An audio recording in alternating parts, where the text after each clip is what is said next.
ഇന്ന് നമ്മളുടെ കൂടെ ഉള്ളത് മലയാളത്തിന്റെ young stars Mathew Thomas and Devika സഞ്ജയാണ്. നെസ്ലിനും മാത്യുവും തമ്മിൽ ഒരു ഹെൽത്തി കോമ്പറ്റീഷൻ ഉണ്ടെന്ന് പറഞ്ഞു കഴിഞ്ഞാൽ ഉറപ്പായിട്ടും അല്ല, ഞങ്ങൾ തമ്മിലുള്ള ഒരു കോമ്പറ്റീഷൻ എന്നുള്ളതല്ല. ഞാൻ അങ്ങനെ നമ്മൾ വേറൊരാളായിട്ട് കോമ്പീറ്റ് ചെയ്യേണ്ട കാര്യം ഇല്ല. എല്ലാവർക്കും എല്ലാവരുടേതായ സ്പേസ് ഉണ്ട്. നോർമൽ എക്സ്പീരിയൻസ് അല്ലാത്ത മൂവീസ് എനിക്ക് ഭയങ്കര ഇഷ്ടമാണ്.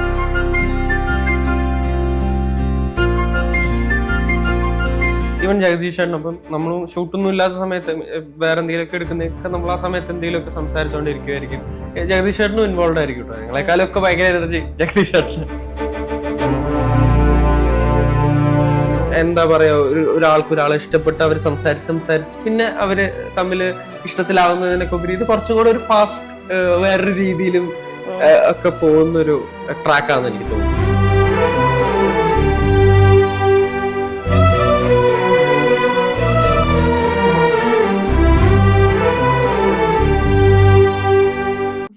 Hi everyone, this is Ankita Arjun. Welcome to Celluloid. ഇന്ന് നമ്മളുടെ കൂടെ ഉള്ളത് മലയാളത്തിന്റെ young stars Mathew Thomas and Devika സഞ്ജയാണ്. Welcome to our show. ഇപ്പോ സുഖമാണോ? സുഖമാണ്. എല്ലാരും എനിക്ക് തോന്നുന്നു ഓൾമോസ്റ്റ് എല്ലാരും ഈ ഇൻട്രോ തന്നെയായിരിക്കും ചോദിച്ചിട്ടുണ്ടാവുക. അപ്പൊ എങ്ങനെയായിരുന്നു ഈ ഒരു മൂവി സുഖമാണോ നമ്മൾ ട്രെയിലർ ഒക്കെ കണ്ടായിരുന്നു. അപ്പൊ ഒരു കോമഡി ജേണർ ആണ് വരുന്നത്. എങ്ങനെയായിരുന്നു രണ്ടുപേരും ഈ ഒരു മൂവിയിലോട്ട് എത്തുന്നത്? കോമഡി എന്ന് പറഞ്ഞാൽ ഭയങ്കര ചെറുതായിട്ട് ടച്ച് ചെയ്ത് പോകുന്നുള്ളൂ കേട്ടോ. ബേസിക്കലി എന്താ പറയാ, നമുക്ക് ട്രെയിലർ കാണുമ്പോൾ അങ്ങനത്തെ ഒരു ലൈറ്റ് ഹാർട്ടഡ് ഫിലിമാ. അതെ, നന്നാ ത്രൂ ഔട്ട് ചിരിപ്പിക്കുമോന്ന് വെച്ചാൽ അങ്ങനെ ഒരു എപ്പോഴും ചിരിപ്പിക്കുന്ന ഒരു സിനിമ അല്ല കേട്ടോ.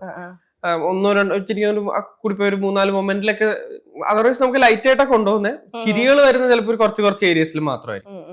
ബേസിക്കലി എന്താ പറയാ, ഇപ്പൊ ഞങ്ങളും ചെയ്യുന്ന ജഗദീഷ് ചേട്ടനുണ്ട്, ഞാൻ ദേവിക. അപ്പൊ ഞങ്ങൾ 3 പേരും ചെയ്യുന്ന ക്യാരക്ടേഴ്സ് ഒക്കെ പല സാഹചര്യത്തില് ജീവിതത്തില് ഒറ്റപ്പെട്ടു പോയവരാ. പല കാരണങ്ങളാൽ ആരും ഇല്ല അവർക്ക്. അപ്പൊ ഇവരൊക്കെ എങ്ങനെ ഒരു എന്താ പറയാ കണക്ഷൻസ് ഉണ്ടാക്കുന്നു, എങ്ങനെയാണ് ഒരു ഇത് എങ്ങനെയാ ഒരു സ്നേഹവും ഇതൊക്കെ അവരെങ്ങനെ കണ്ടെത്തുന്നൊക്കെ ഉള്ളൊരു സിനിമയാണ്. എൻ്റെ അടുത്ത് എൻ്റെ ഒരു ഫ്രണ്ടും ഡയറക്ടറിന്റെ ഒരു ഫ്രണ്ടും ഞങ്ങളുടെ ഒരു മ്യൂച്വൽ ഫ്രണ്ട് ഉണ്ട്, നവനീത് എന്ന പേര്. അപ്പൊ നവനീത് പറഞ്ഞു ഇങ്ങനെ അരുൺ ചേട്ടൻ ഡയറക്ടർ ഇങ്ങനെ ഒരു പുള്ളി ഇങ്ങനെ ഒരു സാധനം എഴുതുന്നുണ്ട്. അപ്പൊ എന്റെ അടുത്ത് അരുൺ ചേട്ടൻ വേട്ട കരിങ്കുന്ന് 6 ഹാപ്പി ജേർണി ഒക്കെ റൈറ്റർ ആയിരുന്നു, അതായിട്ട് ഡയറക്ട് ചെയ്യുന്നത്. അപ്പൊ അരുൺചേട്ടന്റെ ഇങ്ങനെ ഒരു സാധനം ഉണ്ടെന്ന് പറഞ്ഞപ്പോ ഞാൻ പറഞ്ഞു ഒന്ന് കേട്ട് നോക്കിക്കോട്ടെ എന്ന് ചോദിച്ചു. അങ്ങനെയാണ് അരുൺചേട്ടൻ വന്ന് എനിക്കൊരു നറേഷൻ തന്നെ. അപ്പൊ എനിക്ക് കഥ കേട്ടപ്പോ തന്നെ ഭയങ്കര എന്താ ഈ പറഞ്ഞ പോലെ 3 ക്യാരക്ടേഴ്സ് ഒക്കെ ആയിട്ട് എനിക്ക് ഭയങ്കരമായിട്ട് കണക്ട് ആയി. ജഗദീഷ് ചേട്ടൻ ചെയ്യുന്ന ഐപ്പ്, ദേവിക ചെയ്യുന്ന ചാരു, എന്റെ ക്യാരക്ടർ തിയോ. സ്പെഷ്യലി എന്റെ ക്യാരക്ടറിനോട് എനിക്ക് ഭയങ്കര എന്താ വേറെ ആർക്കും ഇങ്ങനെ ഒരു അവസ്ഥ വരല്ലേ. കാരണം ഞാൻ ഓൾസോ ഞാനും ആലോചിച്ചു, ഞാൻ ഭയങ്കര ബ്ലെസ്ഡ് ആണല്ലോ. കാരണം എനിക്ക് ഭയങ്കര ഒരു ക്ലോസ് ഫാമിലി ഉണ്ട്, ഫ്രണ്ട്സ് ഉണ്ട്. ഇതൊന്നും ഇല്ലാത്ത കുറെ പേരുണ്ട്. അപ്പൊ അവരുടെയൊക്കെ ലൈഫ്, കാരണം നമുക്ക് എന്തൊക്കെ ഉണ്ടെങ്കിലും നമുക്കൊന്ന് സംസാരിക്കാനോ അല്ലെങ്കിൽ നമ്മുടെ വിഷമങ്ങളും സന്തോഷങ്ങളും ഒക്കെ ഷെയർ ചെയ്യാൻ പറ്റിയില്ലെങ്കിൽ ഭയങ്കര ബുദ്ധിമുട്ടാണ്. ആരും ഇല്ലെങ്കിൽ. അതെ. അപ്പൊ അങ്ങനത്തെ ഒരു സബ്ജക്റ്റ് ഒക്കെ പറഞ്ഞു പോകുന്നൊരു സിനിമ എങ്ങനെയാണ്. അപ്പൊ അങ്ങനെ ഒരു ലോൺലിനെസ്സിൽ നിന്ന് അതിന്റെ എക്സ്ട്രീമില് അവരെങ്ങനെ ഈ ക്യാരക്ടർ എങ്ങനെ അതിന്റെ ഒരു കംഫർട്ട് എത്തുന്നത്. അപ്പൊ അതിൽ കുറച്ചൊരു ഫാന്റസിയുടെ ഒരു എലമെന്റ് ഉണ്ട്. അങ്ങനെ എങ്ങനെയാണ് റിയൽ കണക്ഷൻസ് ആയിട്ട് ഇവൻ മന്നെ ഇവരൊക്കെ ആയിട്ട് എങ്ങനെ കണക്റ്റഡ് ആവുന്നതൊക്കെ ഉള്ള ഒരു സിനിമയാണ്. ഭയങ്കര ഇമോഷണൽ ആണ്. അങ്ങനെ പ്രസന്റ് ചെയ്തേക്കുന്നത് അങ്ങനെ ഒരു ലൈറ്റ്, കാരണം ഇത് ഭയങ്കര നമ്മള് ലോൺലിനെസ് ഒക്കെ പറയുമ്പോൾ ഭയങ്കര സാഡ് ആവരുതല്ലോ. അപ്പൊ അതുമാണ് അരുൺ ചേട്ടന്റെ ഒരു ബ്രില്യൻസ് എന്ന് എനിക്ക് തോന്നുന്നത്. പുള്ളി പ്രസന്റ് ചെയ്തേക്കുന്നത് അങ്ങനെ കുറച്ച് ഈസി ആയിട്ട്. അതെ. അതാണ്. ഓക്കെ, ദേവിക എനിക്ക് തോന്നുന്നു ഒരുപാട് പടങ്ങൾ ചെയ്തിട്ടില്ല, കുറച്ച് പടങ്ങളാണ് ചെയ്തിരിക്കുന്നത്. അപ്പൊ ഈ ഒരു സിനിമ സെലക്ട് ചെയ്യാനുള്ള റീസൺ എന്തായിരിക്കും? ഇതേ സെയിം റീസൺ തന്നെയാണോ? ബേസിക്കലി അത് സ്റ്റോറി ലൈൻ ഇത്രയും ഇൻട്രീഗിങ് ആയിട്ട് ഞാൻ വേറൊരു സ്റ്റോറി ലൈൻ കേട്ടിട്ടുണ്ടായിരുന്നു. അരുൺ ചേട്ടൻ ആദ്യം കോൾ ചെയ്തതിന് കഥ പറഞ്ഞ് കേട്ടപ്പോഴത്തേക്ക് തന്നെ ഐ റിയലി ലൈക്ക് കുറച്ച് അൺകൺവെൻഷണൽ ആയിട്ടുള്ള മൂവീസ്. നമ്മള് ബിയോണ്ട് നോർമൽ, ബിയോണ്ട് എന്താ നോർമൽ എക്സ്പീരിയൻസസ് അല്ലാത്ത മൂവീസ് എനിക്ക് ഭയങ്കര ഇഷ്ടമാണ്. അങ്ങനത്തെ കുറച്ച് ഫാന്റസിയോ അല്ലെങ്കിൽ എക്സ്റ്റെൻസ് ഓഫ് യുവർ മൈൻഡ്, എത്ര വരെ നമ്മളെ മൈൻഡ് നമുക്ക് പുഷ് ചെയ്യാം, അത് എന്തൊക്കെ പോസിബിൾ ആണെന്നുള്ള കാര്യങ്ങൾ. അങ്ങനെയുള്ള പടങ്ങൾ എനിക്ക് ഭയങ്കര ഇഷ്ടമാണ്. ചെറുതാമ മുതലേ നമ്മൾ ഒരുപാട് അങ്ങനത്തെ പടങ്ങൾ കണ്ട് ആ ഒരു ഇഷ്ടം എനിക്ക് തോന്നുന്നു പെട്ടെന്ന് ഈ കഥ കൂടെ കേട്ടപ്പോഴത്തേക്ക് ഇങ്ങനത്തെ ഒരു സിനിമയുടെ ഭാഗമായി എനിക്കൊരു ഓപ്പർച്യൂണിറ്റി ഉണ്ടാവുകയാണല്ലോ എന്നുള്ളൊരു ആ ഒരു ഭയങ്കര എക്സൈറ്റ്മെന്റിലാണ് ഞാൻ ആദ്യം പറഞ്ഞത്. എങ്ങനെയുണ്ടായിരുന്നു നിങ്ങളെ സെറ്റിലെ വിശേഷങ്ങളൊക്കെ? ഞങ്ങൾ ആദ്യമായിട്ടാ വർക്ക് ചെയ്യുന്നത്. ആദ്യമായിട്ടാണോ? അതെ അതെ, ഞങ്ങള് സെറ്റിൽ തന്നെ മീറ്റ് ചെയ്യുന്നത്. നെസ്ലിന്റെ കൂടെയാണ് വർക്ക് ചെയ്തിട്ടുള്ളത്. ഞങ്ങള് സെറ്റിൽ തന്നെ മീറ്റ് ചെയ്യുന്നത്. പറഞ്ഞ പോലെ ഇപ്പൊ ഈവൻ ജഗദീഷേട്ടനൊപ്പം നമ്മളും ഷൂട്ടൊന്നും ഇല്ലാത്ത സമയത്ത് വേറെ എന്തെങ്കിലുമൊക്കെ എടുക്കുന്നതൊക്കെ നമ്മൾ ആ സമയത്ത് എന്തെങ്കിലുമൊക്കെ സംസാരിച്ചോണ്ടിരിക്കുമായിരിക്കും. ജഗദീഷേട്ടനും ഇൻവോൾവ് ആയിരിക്കും കേട്ടോ. ഞങ്ങളെക്കാളൊക്കെ ഭയങ്കര എനർജി ജഗദീഷേട്ടന്. ജഗദീഷേട്ടന്റെ ഒക്കെ കൂടെ എന്ന് പറഞ്ഞാൽ 1984 അപ്പൊ നമ്മളൊന്നും ഇല്ല. ആ സമയത്തുള്ള ഒരു ആക്ടറിന്റെ കൂടെ നമുക്ക് ഇപ്പൊ സ്ക്രീൻ ഷെയർ ചെയ്യാൻ പറ്റുന്ന വലിയൊരു ഭാഗ്യമാണ്. അപ്പൊ എങ്ങനെയുണ്ടായിരുന്നു വെച്ചാൽ പുള്ളി ഒരുപാട് എക്സ്പീരിയൻസ് ആയിട്ടുള്ള ഒരാളാണ്. അപ്പൊ നമുക്ക് അവരോട് അപ്രോച്ച് ചെയ്യാൻ ഒരു പേടി ഉണ്ടാവില്ലേ സ്വാഭാവികമായിട്ടും? എങ്ങനെയുണ്ടായിരുന്നു? പുള്ളി ഭയങ്കര കൂൾ ആയിട്ടുള്ള ഭയങ്കര കൂളാണ്. അതിപ്പോ നമ്മുടെ അടുത്ത് മാത്രമല്ല, ജഗദീശൻ എനിക്കൊന്ന് പൊതുവെ ഇപ്പൊ സിനിമയിലുള്ളവരാ ഇല്ലാത്തവർ എല്ലാവർക്കും ഒരേപോലെ റെസ്പെക്റ്റും ഒരേപോലെ ട്രീറ്റ് ചെയ്യുന്ന ഒരാളാണ്. പിന്നെ എനിക്ക് ഭയങ്കര ഇഷ്ടം. കാരണം നമുക്ക് എപ്പോഴും എല്ലാവരുടെ അടുത്തും ഒരേപോലെ ഒക്കെ ആവാൻ ബുദ്ധിമുട്ടുള്ള ചിലപ്പോ എന്തുകൊണ്ടും ആവാം. പക്ഷെ ജഗദീശൻ അത് എപ്പോഴും എല്ലാവരുടെ അടുത്തും ഒരേപോലെ ഒരേ രീതിയിലാണ് പെരുമാറുന്നത്. നമ്മുടെ അടുത്ത് എനിക്ക് ഇന്നലെ ഞാൻ വേറെ ഇന്റർവ്യൂല് പറയായിരുന്നു, എനിക്ക് ജഗദീശന്റെ ഫസ്റ്റ് ഓർമ്മ എന്നൊക്കെ പറയുന്നത് ഞാൻ ടി വിയിൽ കാണുന്ന ഇൻ ഹരിഹർ നഗറും ജഗദീശൻ ജഗദീൻ ടൗൺ അങ്ങനെ അങ്ങനത്തെ സിനിമകളിൽ കണ്ട ഓർമ്മയുണ്ട്. അത് കഴിഞ്ഞിട്ട് ഞാൻ പിന്നെ എനിക്ക് സിനിമയിൽ വന്നു കഴിഞ്ഞിട്ട് ഞാൻ ജഗദീശനെ മീറ്റ് ചെയ്ത് എന്തോ ഒരു അവാർഡ് കഴിഞ്ഞ് വന്നപ്പോ ജഗദീശൻ പുറത്തുണ്ടായിരുന്നു. ഞാൻ ഹായ് പറയുമ്പോ ജഗദീശൻ ഞാൻ ഹായ് പറയുന്നതിന് മുമ്പ് തന്നെ എന്റെ അടുത്ത് പടങ്ങൾ കണ്ടു ഭയങ്കര ഇതാന്നൊക്കെ പറഞ്ഞു. പിന്നെ ഇപ്പോഴാണ് ഞാനൊന്ന് ഇന്ററാക്ട് ചെയ്ത് നമുക്ക് ഒരു സീനൊക്കെ ചെയ്യുന്നത്. അപ്പൊ ഭയങ്കര രസമാണ്. ജഗദീശേട്ടൻ അങ്ങനെ ഒരു സീനിയർ ആന്നുള്ള ഒരു ഇതും ഇല്ല. നമ്മുടെ കൂടെ നിന്ന് നമ്മൾ പറയാനുള്ളതും കേട്ട് പുള്ളി മേക്ക് ഷുവർ ചെയ്യും നമുക്ക് എന്തെങ്കിലും ഉണ്ടെങ്കിൽ അത് നമ്മൾ പറയണം. അങ്ങനെ ഒരുമിച്ച് നിന്ന നമ്മളൊക്കെ സീൻ ചെയ്യുന്നത്. അപ്പൊ പിന്നെ ഒന്നും അങ്ങനെ ഉപദേശമൊന്നുമില്ല ജഗദീശേട്ടൻ ചെയ്യുന്നതിൽ. നമ്മുടെ ഒരു ജനറേഷനെ ഭയങ്കരമായിട്ട് ആക്സെപ്റ്റ് ചെയ്യുന്നുണ്ട്, മാറ്റങ്ങൾ ആക്സെപ്റ്റ് ചെയ്യുന്നുണ്ട്. അപ്പൊ അത് ഭയങ്കര രസമാണ്. ഭയങ്കര അപ്പൊ നമ്മളും ഭയങ്കര ഫ്രീ ആണ്. നമുക്കൊന്നും ആ ഒരു പേടിയുടെയോ ഒരു ഇതിന്റെ ഒന്നും ആവശ്യമില്ല.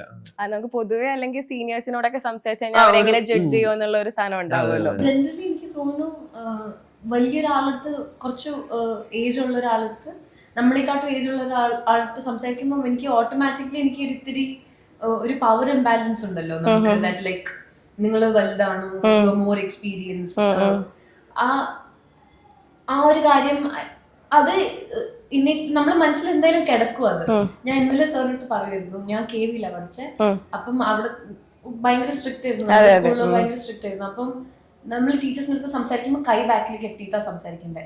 റെസ്പെക്ടിന് അങ്ങനെ കുറെ ജസ്റ്റേഴ്സ് ഉണ്ടായിരുന്നല്ലോ. ഈ ജസ്റ്റേഴ്സ് കാണിക്കാൻ സംസാരിക്കുമ്പോൾ കൈ ബാക്കിൽ കെട്ടിയിട്ട് എന്താ എനിക്ക് ആക്ച്വലി റീസൺ അറിഞ്ഞൂടാ. എനിക്ക് തോന്നുന്നു അതാണ്. So that you are not like doing this with your hands when you are talking. കൈ ചൂണ്ടി സംസാരിക്കാൻ പാടില്ല, അങ്ങനെ കുറെ കാര്യങ്ങളുണ്ടല്ലോ. നമ്മൾ ചെറുപ്പം മുതലേ കേട്ട് വളർത്തിക്കുന്നത് അതാണ്. അപ്പോൾ കൈ ബാക്കിൽ കെട്ടി ടീച്ചേഴ്സിന്റെ അടുത്തൊക്കെ അങ്ങനെ സംസാരിക്കാൻ പാടുള്ളൂ. അപ്പൊ സാറിന്റെ അടുത്ത് ഇപ്പോഴും സാറിന്റെ അടുത്ത് മിണ്ടുമ്പോ, ജഗദീഷ് സാറിന്റെ അടുത്ത് മിണ്ടുമ്പോ, സാർ ഒരു പ്രൊഫസറും കൂടിയായിരുന്നു. അപ്പം there is so much respect that he commands. അത്രയും നോളജ് ഉള്ള ഒരാളാണ്, അത്രയും എക്സ്പീരിയൻസും നോളജും ഒക്കെ ഉള്ള. അപ്പൊ ഓട്ടോമാറ്റിക്കലി എന്റെ കൈ ഇങ്ങനെ പോകും ബാക്കിലേക്ക്. പക്ഷെ അതൊന്നും ആ ഏജിന്റെ ഒരു ഡിഫറൻസ് എനിക്ക് തോന്നുന്നു നമ്മൾ ഒരിക്കലും അറിഞ്ഞിട്ടില്ല. എന്താണ് ഞാനും ആർക്കും എന്ത് മണ്ടത്തരമാണോ സംസാരിക്കുന്നത്, അതിന്റെ ഒക്കെ കൂടെ സാറും നമ്മളിവിടെ ഇരുന്ന് സംസാരിക്കാൻ വേണ്ടി കുറെ എന്തൊക്കെയോ ഒബ്സ്ക്യൂർ ആയിട്ടുള്ള കാര്യങ്ങൾ എന്തെങ്കിലും ആയിരിക്കും നമ്മൾ മിണ്ടിക്കൊണ്ടിരിക്കുന്നത്. അപ്പൊ സാറും വരും നമ്മുടെ ഒപ്പം മിണ്ടാൻ വേണ്ടി. It is very nice. It is very refreshing. കാരണം എപ്പോഴും ഏജ് ഒരു ലിമിറ്റ് ആണല്ലോ to form meaningful connections. ഒരു പോയിന്റ് കഴിയുമ്പോഴത്തേക്ക് നമ്മൾ വിചാരിക്കും ഈ ഏജിലുള്ള ആൾക്കാരുടെ അടുത്ത് നമുക്ക് റിലേറ്റ് ചെയ്യാൻ പറ്റില്ല, ഈ ഏജിലുള്ള ആൾക്കാരുടെ അടുത്ത് നമുക്ക് റിലേറ്റ് ചെയ്യാൻ പറ്റില്ല. അങ്ങനെ നമ്മള് ചെറുപ്പം മുതൽ അങ്ങനെ വെച്ചേക്കുന്നത് അവരായിട്ട് നമുക്ക് വൈബ് കണക്ട് ആവില്ലായിരിക്കും. അതെ, ആ ഒരു നോം അതൊന്നും എപ്പോഴും നമ്മൾ ചാലഞ്ച് ചെയ്യാൻ വേണ്ടി ശ്രമിക്കേണ്ട. എല്ലാവരോടും മിണ്ടി നോക്കുക. എന്തെങ്കിലും നിങ്ങൾ രണ്ടുപേരും എല്ലാരും സെറ്റിലും മിണ്ടാറുണ്ട്. നമ്മള് പറഞ്ഞ പോലെ ഷൂട്ടിൽ നമ്മൾ പിന്നെ ഭയങ്കര ചെറിയ സെറ്റ്, അങ്ങനെ ഭയങ്കര ബഹളമൊന്നുമില്ല. സിനിമയും അങ്ങനെ ഒരു ലൈറ്റ് ഹാർട്ടഡ് സിനിമയാണല്ലോ. അതുകൊണ്ട് ഭയങ്കര രസം, നമ്മളെല്ലാരും അങ്ങോട്ടും ഇങ്ങോട്ടും ഒക്കെ മിണ്ടിയും മാത്യു സംസാരിക്കാറുണ്ടെന്ന് നമുക്കറിയാലോ. മറ്റേ കുറച്ചൊരു അമ്മമാര് മോനപ്പൊ എന്താ പണി എന്ന് ചോദിച്ചൊരു വീഡിയോ ഭയങ്കര വൈറലായിരുന്നല്ലോ. മാത്യു അത്യാവശ്യം എല്ലാരോടും സംസാരിക്കുന്നു. നമുക്ക് പറ്റുന്ന രീതിയിൽ അങ്ങനെ എപ്പോഴും സംസാരിച്ചില്ലേലും എല്ലാരും ഒന്ന് ഗ്രേറ്റ് ചെയ്യാ, അങ്ങനെ ഒരു ഇതാണ്. പിന്നെ ആസ് ആൻ ആക്ടർ നമ്മള് മിണ്ടാതിരുന്നു കഴിഞ്ഞാൽ നമ്മളെ ജഡ്ജ് ചെയ്യും, അങ്ങനെ ഒരു സാധനം തോന്നിയിട്ടുണ്ടോ? അങ്ങനെ എനിക്ക് ഇല്ല, ഓരോരുത്തർക്കും ഓരോ രീതിയാണ്. അപ്പൊ ഇപ്പൊ എല്ലാ ദിവസവും നമുക്ക് മിണ്ടാൻ പറ്റണമെന്നില്ല. നമുക്ക് ഓരോ ദിവസം നമ്മുടെ എനർജി വേറെ ആയിരിക്കും. ചില ദിവസങ്ങൾ നമുക്ക് ഭയങ്കര നമ്മൾ ഡള്ളായിരിക്കും. അപ്പൊ അത് വെച്ച് വേറൊരു ആള് ചിലപ്പോ ഡള്ളായിരിക്കും. അപ്പൊ ഞാൻ പോയി അയാളുടെ അടുത്ത് ഭയങ്കരമായിട്ട് സംസാരിച്ചിട്ട് അപ്പൊ അതെല്ലാം നോക്കി പറ്റുന്ന പോലെയൊക്കെ ചെയ്യാന്നുള്ളതാണ്. സംസാരിക്കാം. ആ ക്വസ്റ്റ്യൻ വാസ് പെർഫെക്റ്റ്. ഇത് നമ്മള് മൂവി എക്സ്പ്ലെയിൻ ചെയ്യാനും നമുക്ക് യു നെവർ നോ ഒരാളെ മനസ്സിൽ കൂടെ എന്താ പോണേന്ന്. അതെ അതെ. അപ്പം ഒരാളെ നമുക്ക് ജസ്റ്റ് ഒരു ഫസ്റ്റ് മീറ്റിംഗിലോ അല്ലെങ്കിൽ ഫസ്റ്റ് ഇന്ററാക്ഷനിലോ നമുക്ക് ജഡ്ജ് ചെയ്യാൻ പറ്റില്ല. അവര് എന്തൊക്കെ ഹാർഡ്ഷിപ്സിൽ കൂടെ ആയിരിക്കും, ഒരാളുടെ മനസ്സിൽ എന്തൊക്കെ ഒരു ഗിവൺ മൊമെന്റിൽ എന്തൊക്കെയാ നമ്മൾ ചിന്തിക്കുന്നത് നമുക്ക് തന്നെ ചിലപ്പോൾ പ്രോസസ് ചെയ്യാൻ പറ്റില്ല. അപ്പോ ആ ഒരു കാര്യം അതൊരു ഭയങ്കര എവിഡന്റ് ആയിട്ടുള്ള കാര്യമാണല്ലോ. ഇത്രയും സ്ട്രഗിൾസ് എല്ലാവർക്കും ഉണ്ട് ജീവിതത്തിൽ, എന്തെങ്കിലും ഒരു ടൈപ്പ് ഓഫ് സ്ട്രഗിൾ എല്ലാവരും കടന്നു പോകുന്നുണ്ടെന്നുള്ളത്. അപ്പൊ ഈ തിയോ എന്ന് പറയുന്ന ക്യാരക്ടറിനും ഒരുപാട് സ്ട്രഗിൾസ് ഉണ്ട്. ഭയങ്കര അൺലക്കി ആണെന്ന് വേണം പറയാം. ആസ് എ പേഴ്സൺ ഭയങ്കര അൺലക്കിയാണ്. തിയോ ഒന്നും ചെയ്തിട്ടല്ല ആ സ്ട്രഗിൾസ് ഒക്കെ തിയോനെ തേടി വന്ന്. അതേപോലെ ജീവിതത്തിലും ഒരുപാട് പേരുണ്ടാവും അവരായി ഒന്നും ചെയ്തുകൊണ്ട് അവർക്ക് മോശം സംഭവിക്കുന്നതല്ല. എന്തോ ചില ആൾക്കാർ അങ്ങനെയാണ്, അവർക്ക് എന്ത് ചെയ്താലും അവരൊന്നും ചെയ്തിട്ടായിരിക്കത്തില്ല ചിലപ്പോ. പക്ഷെ സമൂഹം നമ്മളെടുത്ത് പറയാ നീ വർക്ക് ചെയ്യാത്തോണ്ടായിരിക്കാം അങ്ങനെ ഒരു സാധനം. അല്ല, ഭയങ്കര നമുക്ക് എന്താ വേറെ രീതിയിൽ അതിനെ ഇത് പോവാൻ ഭയങ്കര ചാൻസുകൾ കൂടുതൽ. ആ സിറ്റുവേഷൻ എന്താന്ന് ആൾക്കാർക്കും പെട്ടെന്ന് വേറെ അവനൊന്നും ചെയ്യുന്നില്ല എന്നോ അല്ലെങ്കിൽ അവർ ആ പേഴ്സണെ കുറ്റപ്പെടുത്താൻ ഭയങ്കര ഈസി ആയിരിക്കും. ഇപ്പൊ രണ്ടുപേരെ കൂടെയും നെസ്ലിന്റെ കൂടെയും പേരായിട്ട് അഭിനയിച്ചിട്ടുണ്ട്, മാത്യുവിന്റെ കൂടെ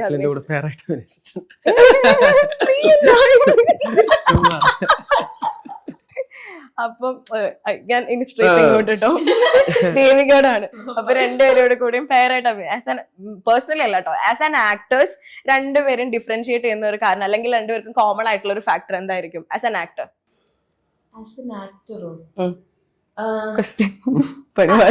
I think both of them are very genuine to their craft.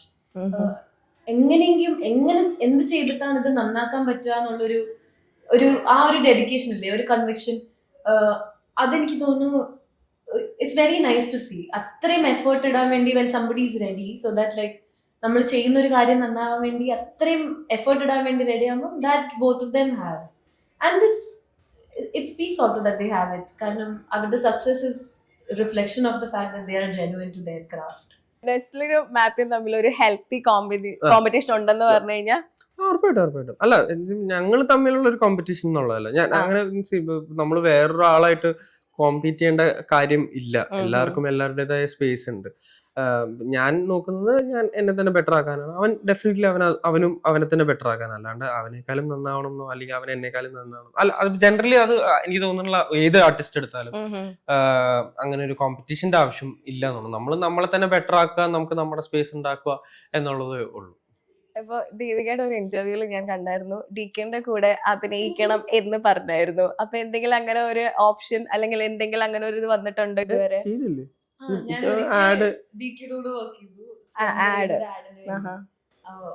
I think that was എന്റെ ജീവിതത്തിലെ one of my favorite days. ജീവിതത്തില് തന്നെ.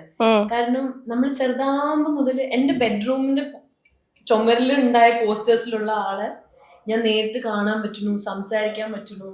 അത് എനിക്ക് തോന്നുന്നു ചില സമയങ്ങളിൽ നമുക്ക് very feel like you are very blessed. ആ മൊമെന്റിൽ നമ്മളിങ്ങനെ അത്രയും ഗ്രാറ്റിറ്റ്യൂഡ് കൊണ്ട് ഓവർവെൽം ആവുന്ന പോലത്തെ ഒരു കാര്യങ്ങള് അങ്ങനത്തെ ഒരു കാര്യമായിരുന്നു അത്. എനിക്ക് ഇന്ററാക്ട് ചെയ്യാൻ പറ്റി ഡിക്യുടെ അടുത്ത്. More than anything I can tell him things. ആ ഒരു എനിക്ക് തോന്നുന്നില്ല എനിക്ക് അതൊന്നും പ്രോസസ് ചെയ്യാൻ അറിയുന്നോ പറ്റുന്നോ ഇപ്പോഴും എനിക്ക് അറിഞ്ഞൂടാ.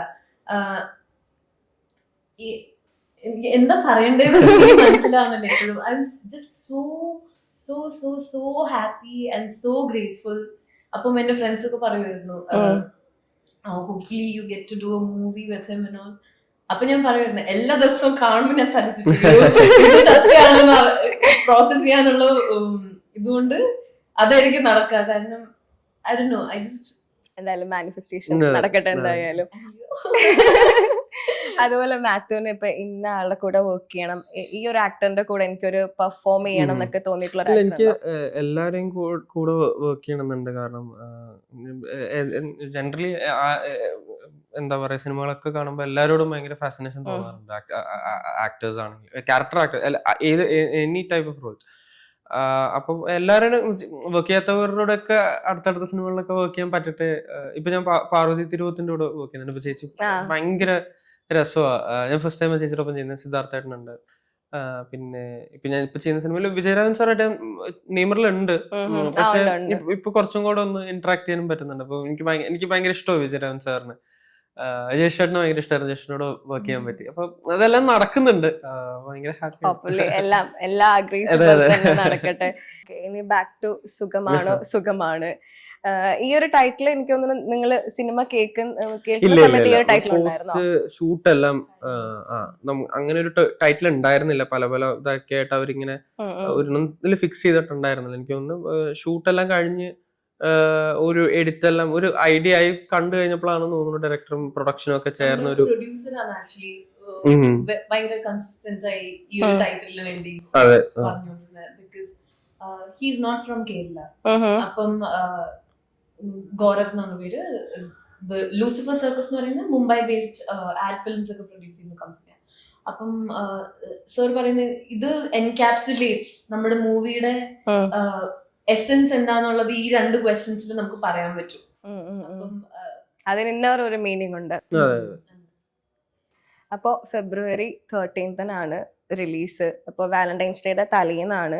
അപ്പോ ഇതില് നിങ്ങൾ വാലന്റൈൻസ് ആണോ ഇതില്? അല്ല അങ്ങനെ പടം പറഞ്ഞ അതെ.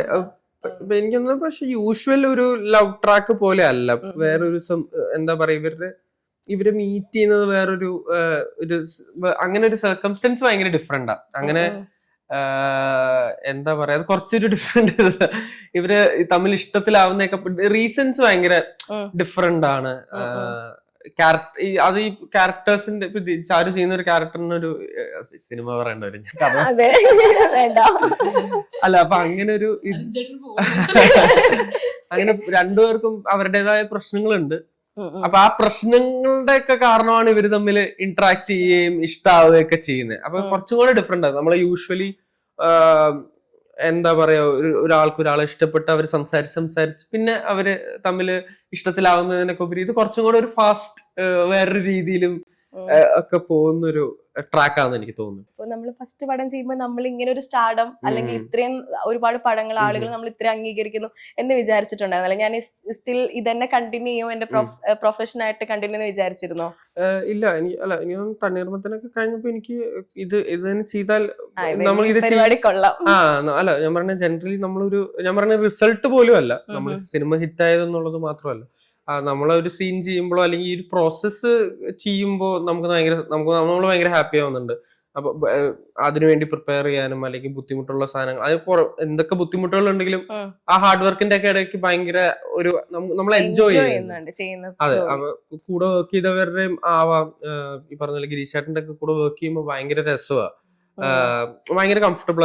ഗിരീഷേട്ടന്റെ ഒക്കെ ഒരു പ്രോസസ്സ് തന്നെ ഭയങ്കര രസമാണ്. അപ്പൊ അതുകൊണ്ടൊക്കെയാ ഇതിനോടൊരു ഇഷ്ടം കൂടുതൽ തോന്നിയപ്പോ. അപ്പൊ ഇത് തന്നെ ചെയ്യണം എന്നുള്ള, ഇനി സിനിമകൾ വരുമോ ഇല്ലയോ എന്നുള്ളത് അറിയില്ലായിരുന്നു. പക്ഷെ എങ്ങനെയെങ്കിലും എന്തെങ്കിലും സിനിമ തന്നെ ചെയ്യണം എന്നുള്ള ആഗ്രഹം ഭയങ്കരമായിട്ടുണ്ടായിരുന്നു. അത് ഭയങ്കര ഒബ്സസീവ് ആയിട്ടൊരു ഇഷ്ടം വരുന്ന പോലത്തെ ഒരു ഫീൽഡായിരുന്നു. ഞാൻ ചെറുതാകുമ്പോ മുതലേ സിനിമ ചെയ്യണം എന്ന് ആഗ്രഹിച്ച് സിനിമയിലേക്കകത്ത് അഭിനയിക്കണം ചെറുപ്പം മുതലേ ഉണ്ടായിരുന്നു.